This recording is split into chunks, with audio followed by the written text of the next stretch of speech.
Que bom tê-lo aqui conosco no programa Saúde e Você. Eu sou doutora Laura de Fini Leite, sou professora na Universidade Federal de Santa Catarina e hoje vamos entrevistar o nosso amigo Dr. César Vasconcelos de Souza, médico psiquiatra e psicoterapeuta. Dr. César, o senhor gostaria de falar um pouquinho sobre o seu trabalho? Sim, muito obrigado ao convite do 3ABN para estar aqui nesse programa. É um prazer estar aqui com a doutora Laura e eu trabalhei vários anos no Rio de Janeiro para o Hospital Adventista Silvestre, trabalhei no CAVES também, o Centro Adventista de Vida Saudável em Nova Friburgo e vim para os Estados Unidos para fazer um treinamento no Wildwood, em medicina preventiva, em estilo de vida e tratamentos naturais. E estou desenvolvendo, com a ajuda de Deus, o chamado Ministérios Portal Natural, que é um trabalho assim, médico, missionário evangelístico e que pode ser verificado no www.portalnatural.com.br. É um ministério que eu estou assim, entregando a vida para Deus e para Ele usar, para terminar a obra dele através desse trabalho magnífico que é o trabalho médico missionário evangelístico, né? Muito interessante. É um prazer tê-lo aqui conosco. Obrigado. E hoje o senhor vai nos falar um pouquinho, né, sobre a dor. Se a dor realmente é uma necessidade. Precisamos, né, sentir dor. E eu gostaria de lhe perguntar, nós fazemos muita coisa para escapar da dor. Não fomos criados para ter dor. No Jardim do Éden, antes da queda do ser humano, não havia dor. Aliás, talvez seja importante lembrar o que a palavra Éden significa, né? Lugar de delícias. Então, não havia dor, não havia sofrimento. Então, eu lhe pergunto, doutor César, que tipos de dor nós, seres humanos, podemos sentir? Exatamente. Após a queda do ser humano, como nós chamamos em teologia, né? Após que houve esse afastamento de Deus, a rejeição de Deus, então entrou uma dor na natureza humana. Sim. Se a gente observar lá no relato de Gênesis, quando Adão e Eva procuraram se esconder, e Deus chegou mais uma vez para conversar com eles, eles falaram que eles tiveram medo, né? Exato. A palavra que está ali, medo, eu gosto de pensar na palavra angústia, né? Houve uma quebra dessa relação edênica, ou seja, totalmente prazerosa, internamente neles, né? E externamente na relação com as pessoas. Então, houve essa perda, entrou uma dor no ser humano. E essa dor, então, é uma dor espiritual. Mas existem as outras dores, que é a dor física, a dor emocional, então, que vem perturbando a nós, seres humanos, em função de vários eventos da vida. Então, existe a dor física, a dor emocional e a dor espiritual. Inclusive, Ellen White, que é uma autora inspirada por Deus, ela tem uma definição de doença muito interessante. O senhor poderia comentar um pouquinho sobre a mesma? Só pode ler, por favor, então, o texto aqui para O texto é o seguinte: a doença é um esforço da natureza para libertar o organismo de condições resultantes da violação das leis da saúde. Ellen White, A Ciência do Bom Viver, página 127, Casa Publicadora Brasileira. Olha só que interessante essa definição. A dor é o sofrimento, a doença, né? Ela fala doença, né? É um esforço da natureza para tentar se libertar daquilo que está perturbando a natureza. Exatamente. Ou seja, então, quando eu tenho um sofrimento, seja físico, seja emocional ou seja espiritual, esse sofrimento pode ser uma dor no peito, pode ser uma dor nas costas, pode ser uma má digestão, pode ser uma tristeza, pode ser uma insônia, pode ser uma sensação de culpa, né? Seja na área espiritual, na área física, na área mental, qualquer um desses sintomas ou doença é um alarme. Ou seja, o meu ser, o meu corpo, a minha mente está dizendo, ei, tem alguma coisa aqui errada. Isso que Ellen White está dizendo, né?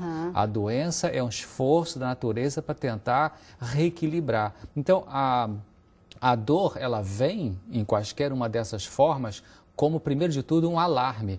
É como eu dirigir o meu carro na estrada e aí acontece um problema lá no motor, vamos dizer, começa a vazar óleo, aí a luz vermelha do painel acende. A luz vermelha do painel não é inimigo, né? Claro. Eu posso assim, ai, que chato ter essa luz aqui, eu vou pegar um martelinho e quebrar essa lâmpada aqui para não ter mais luz vermelha. Não, ela está avisando, ei, para o carro porque está com algum problema ali. Então, a doença, ela é a transgressão de alguma lei da saúde e que tem sintomas, né? Então, ao ter os sintomas, eu tenho que em algum momento parar e pensar, opa, o que eu estou fazendo comigo mesmo? Sim. Estou comendo errado? Estou pensando errado? Estou me relacionando errado com as pessoas e por isso eu estou com ódio, com raiva, com ressentimento, com culpa? Não estou buscando o crescimento espiritual, por isso eu sinto vazio na minha vida? Então, é isso que Ellen White quer dizer com esse texto. É interessante, né? Você estava mencionando, a dor, ela funciona como um mecanismo de proteção. Né? Aí eu me lembrei de um caso clínico de uma mulher canadense, e esta mulher, ela nasceu por alguma razão ou com problema dos receptores que percebem a dor, ou talvez com os neurotransmissores, que são as substâncias químicas liberadas nas terminações nervosas. Enfim, ela não conseguia perceber a dor. E ela conseguiu, até muito tempo, viver 28 anos, em torno de 28 anos, mas com muitos cuidados, porque, como nós estávamos falando, a dor, ela é um processo de alarme, ou alguma coisa está errada. Então, se os tecidos vão ficar danificados, e vão estar danificados, eu preciso ter, digamos, esse sinal de alarme para não danificar mais os meus tecidos por algum processo de doença e tudo mais. E esta mulher, ela realmente acabou morrendo por problemas assim sérios, ósseos, nas articulações, porque inclusive a nossa própria postura durante o sono, por exemplo, ela é modificada porque nós poderíamos causar isquemias em determinadas áreas de nosso corpo por estar muito tempo numa determinada posição. Então, realmente, isso aí vem a entrar muito, a se relacionar muito bem com o lado fisiológico, não é? Exatamente. Então, por exemplo, se, voltando à definição de Ellen White, né, a doença é um esforço da natureza para tentar se libertar das consequências da violação das leis da saúde. Lendo essa frase, ou esse pensamento de trás para frente, então, pela transgressão das leis da saúde, eu vou ter alguns sintomas que são as doenças. Opa, mas ela está dizendo que a doença é uma defesa. Então, ou seja, vamos dar um exemplo clínico aqui. Se eu comi uma comida que não foi saudável, e aí eu tenho uma diarreia, por exemplo, vamos chamar de diarreia de doença. E ela está dizendo que doença é um esforço da natureza para tentar reequilibrar. Opa, como é que eu posso olhar para isso? Se eu não pensar nisso, ou seja, se eu não pensar da causa para o efeito, se eu não pensar que aquilo que eu comi que não foi saudável está produzindo uma resposta negativa no meu corpo, negativa que eu digo dolorosa, né? Se eu não pensar nisso, a tendência vai ser o quê? Eu comi uma coisa que não é saudável, eu tenho uma diarreia, nesse exemplo que eu estou dando, então eu vou na farmácia e compro um antidiarreico, tomo um antidiarreico, o remédio para diarreia e mais nada. Eu não mudo aquilo que eu estou comendo. Então, é nesse sentido que a gente tem que pensar. Ou seja, a doença é alguma coisa dizendo, ei, o que está acontecendo errado no meu, vamos dizer assim, estilo de vida. Exatamente. Então, aí eu tenho que pensar nisso para poder parar de fazer aquilo que vai prejudicar o meu corpo. Não, inclusive, muitos pesquisadores, cientistas, médicos, eles estão hoje olhando para a doença de um outro modo, né? Prevenindo, né? Se está estudando muito as formas de prevenção às doenças, né? Exatamente por essa razão. E nesse caso que eu disse, nesse exemplo da diarreia, a diarreia é o corpo botando para fora aquilo que vai envenená-lo. Exato. É natural, então não vamos bloquear o natural? Inclusive... Exato. Eu gostaria de lhe perguntar também que se para entendermos a doença de uma pessoa, é importante compreender a personalidade dela? O que o senhor acha? Eu acho, isso é fundamental para mim, né? Quer dizer, como psiquiatra, eu não consigo não olhar para o lado emocional das pessoas no sentido de tentar entender o que está acontecendo com ela, mesmo que seja uma doença eminentemente física, como, por exemplo, diabetes, ou hipertensão arterial, ou um câncer, ou uma úlcera de estômago, inegavelmente tem uma lesão física ali. Nesse exemplo que eu citei, eu não sei hipertensão essencial, mas ok. E é interessante que o pai da medicina, Hipócrates, ele tem um pensamento fantástico. Ele diz assim que mais importante do que a gente entender que doença tem uma pessoa é que pessoa tem aquela doença. Interessante isso. Ou seja, ele vê a coisa no global. Do global ele tenta ver a parte, ao invés de focar na parte, porque focar na parte limita, né?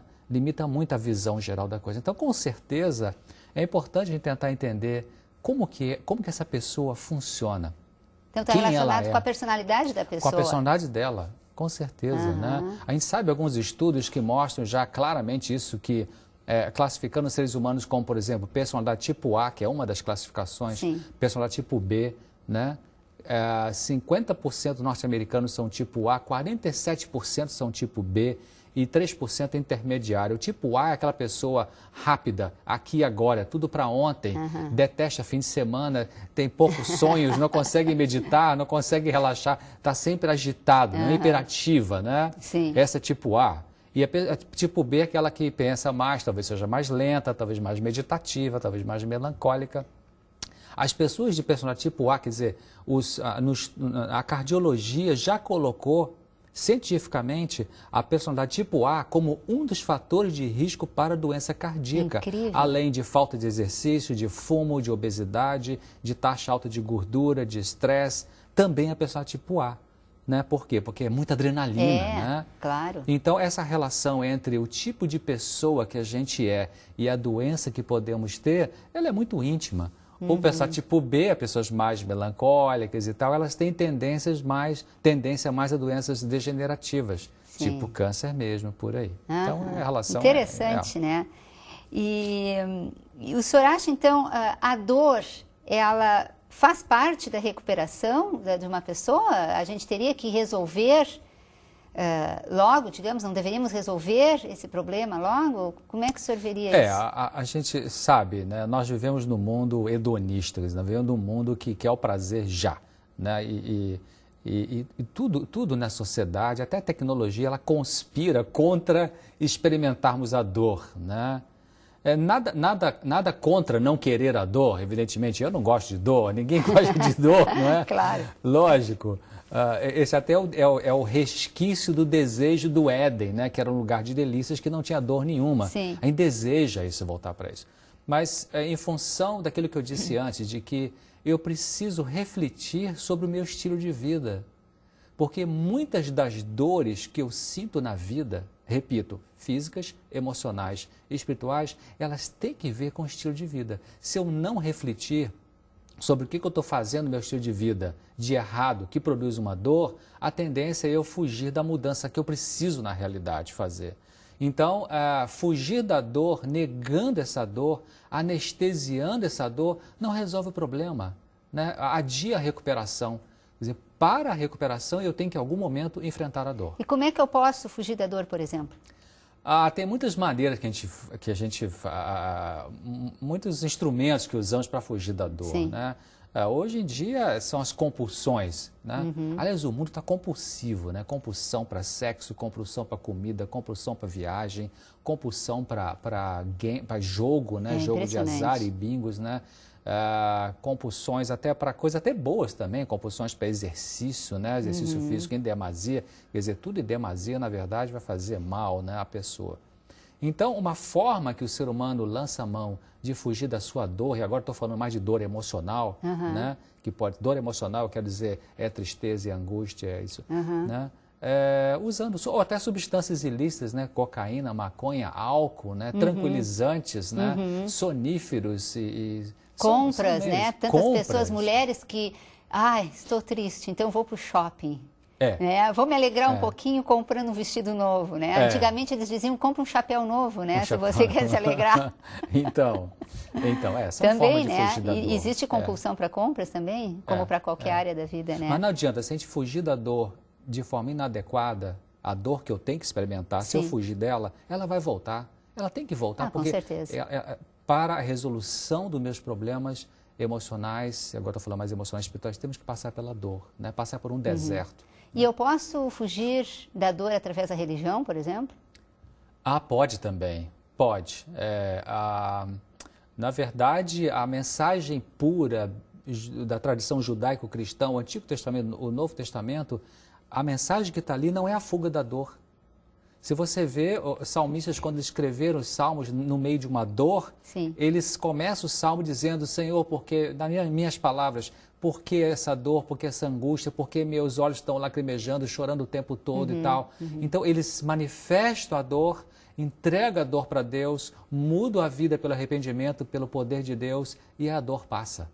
Então, mas eu posso usar a religião como forma mascarada, eu me torno um formalista na religião, Exatamente. que é uma maneira de escapar da dor também. É uma maneira de escapar. Quer dizer, na verdade, a maneira correta seria a religião nos ensinar a como lidar com a dor. Exatamente. E não como uma fuga. Exatamente. Porque no momento que a gente vai fugir de alguma coisa, sempre isso vai nos dar problema, vai repercutir de alguma forma, né? É verdade. Então, a religião, no sentido, né, falando ligada à dor, ela nos levaria a lidar com a dor de uma maneira diferente, não com tanto sofrimento, como o mundo lá fora, de repente, aqueles que não têm Deus, não é? Não teriam, digamos, esse amparo nas horas de angústia, nas horas tristes. Seria por aí, mais ou menos. É verdade, é verdade. Eu me lembro uma vez que eu li um texto dizendo que, uma coisa rara, realmente Freud foi contra a ideia de Deus, né? Mas ele reconheceu uma vez, ele colocou nos escritos dele de que aquelas pessoas que são crentes, que têm uma fé, né, eles estão mais protegidos contra certas aflições neuróticas. Ele teve que reconhecer isso cientificamente, né? É uma maravilha, né? Bom, com certeza, no caso de dores físicas muito fortes, por exemplo, alguns casos de câncer, né?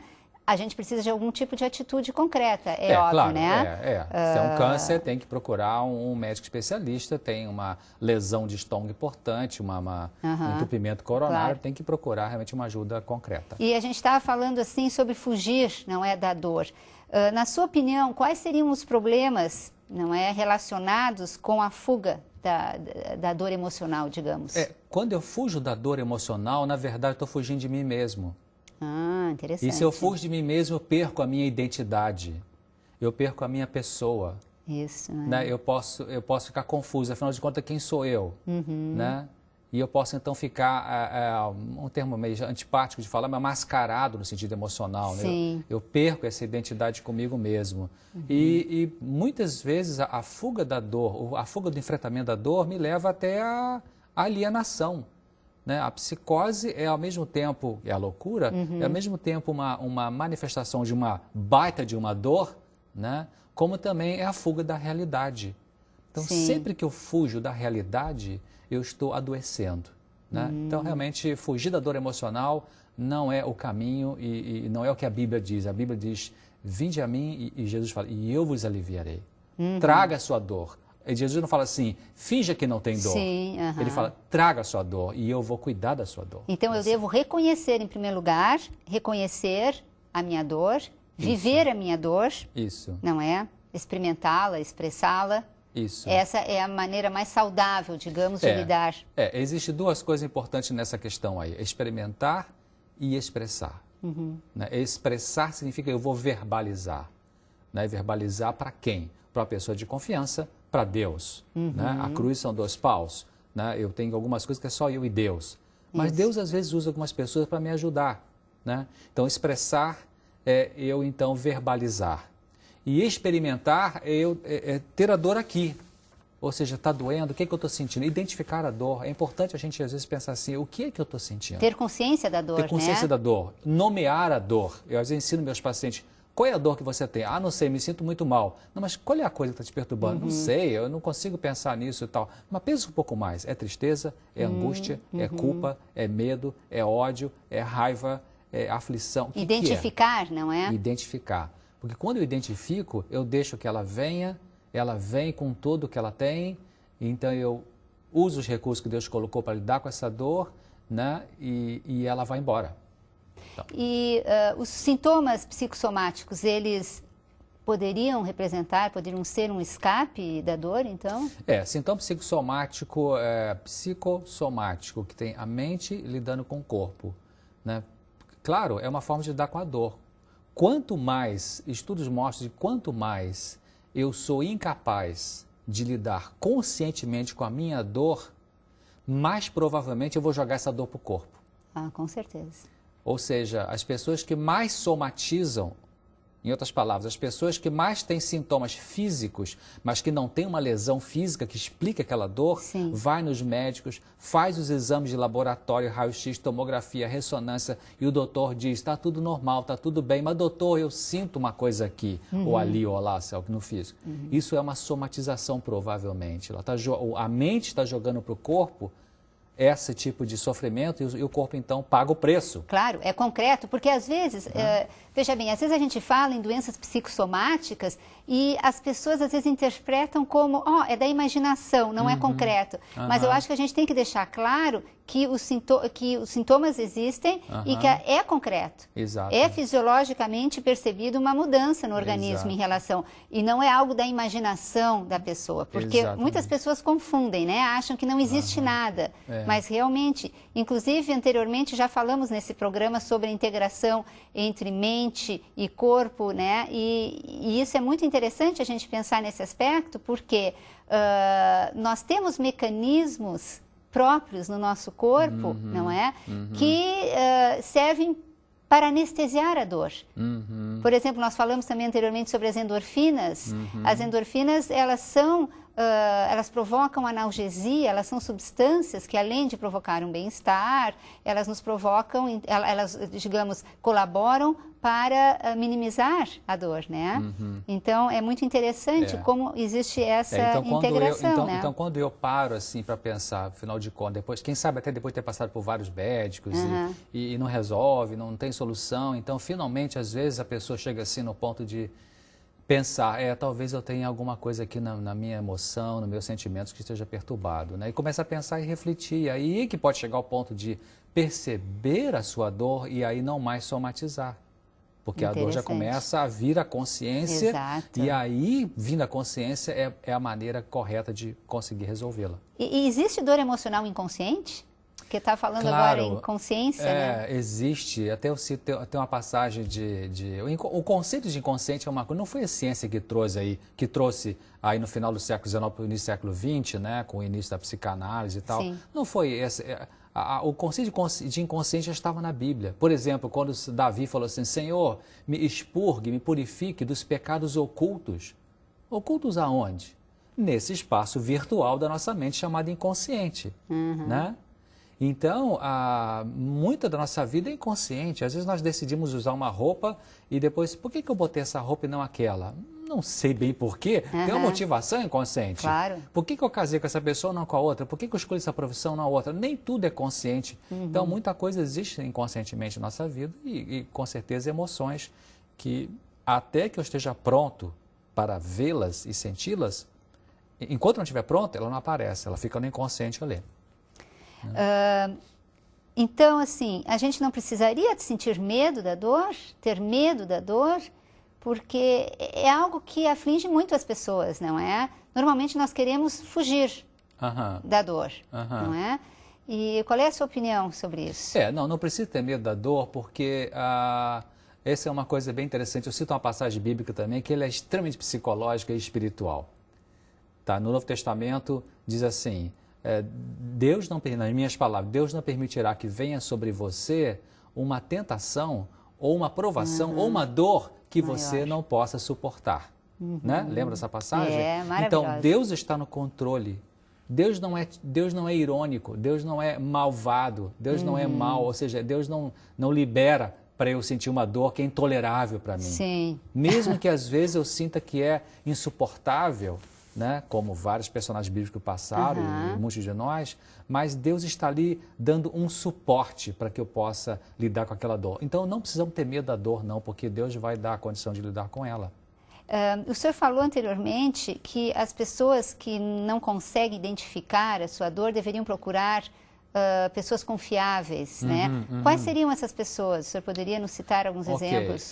A pessoa confiável é uma pessoa que você sabe que ela vai guardar as confidências. A pessoa confiável é aquela que não tem nenhuma intimidade afetiva ou sexual com você. A pessoa confiável é aquela que tem temor a Deus 100%, né, acima de tudo. Pessoa confiável é aquela que tem uma empatia com você, ou seja, ela não é moralista, né? Você dizer uma coisa para ela... Não vai lhe julgar, não vai ficar julgando você, não vai ficar dizendo, nossa, coisa horrível que essa pessoa... Né? Não vai ficar assim... Né? É aquela atitude que Jesus tinha, né? Jesus recebia os pecadores e ele ouvia e não se espantava com eles, né? Oh, coisa horrível que você está fazendo, para com isso. Então, essa é a pessoa, né? Filipenses 4,13, todo mundo sabe de cor aí nas igrejas e tal, tudo posso naquele que me fortalece. Mas o verso 14, eu nunca vi alguém ler na Bíblia o 14, só leu o 13. Tudo posso naquele que me fortalece e fizeste bem em tomar parte na minha aflição. Então, Deus usa algumas pessoas para nos ajudar, para a gente compartilhar. Quem é essa pessoa? De confiança e temente a Deus. Muito bem. E eu gostaria de lhe perguntar, para o nosso encerramento, né, no programa, se o senhor teria, assim, uma mensagem para deixar aqui para os ouvintes, que pudesse ajudá-los, não é? Porque nós sabemos que muitas pessoas hoje estão passando por um processo de dor, seja ela física ou emocional. Quais seriam as suas palavras finais, doutor César? Eu diria o seguinte, não tenha medo da dor. A dor, tem um pensamento que é usado nos grupos de 12 passos que eu gosto muito, que diz assim, o que é bom passa, mas o que é ruim também passa. Ou seja, a dor que você está sentindo, que a pessoa está sentindo, ela não vai ficar o tempo todo. Seja a dor de uma, como chama-se, de uma fissura para usar uma substância, cocaína, com maconha, chocolate, esse crave, né, como diz em inglês, isso vai passar. Tem uma onda, vem, aperta, depois se você resiste, passa. Então, não tenha medo da dor, a dor vai passar. Analise a sua dor. Da onde vem essa dor? Não feche a questão achando que a dor vem daquilo ali e tal. Talvez seja uma coisa mais inconsciente, então ore a Deus e pergunte, Deus, da onde vem essa dor? Por favor, me ajude a entender. E aí Deus ele vai mostrar. Sai de baixo porque ele vai mostrar. Tem um pensamento que diz assim, cuidado com o que você pede a Deus porque ele vai te dar. Então a percepção da dor dói, mas é a percepção que faz com que a gente consiga a vitória. Então não tenha medo, ore e peça a Deus, ele vai mostrar e vai dar capacidade de lidar com a dor. Eu gostaria, doutor César, para finalizar o nosso programa, de citar uma passagem das Escrituras, Salmo 119, versículo 71, que diz o seguinte, foi-me bom ter eu passado pela aflição, para que aprendesse os teus decretos. Interessante, né? Ou seja, aí está dizendo que não negou a dor, né? Viveu a dor, aprendeu na relação com Deus como lidar com a dor e Deus o libertou. Muito bem, eu lhe agradeço extremamente pela sua participação, que Deus abençoe a todos os ouvintes e até o nosso próximo programa.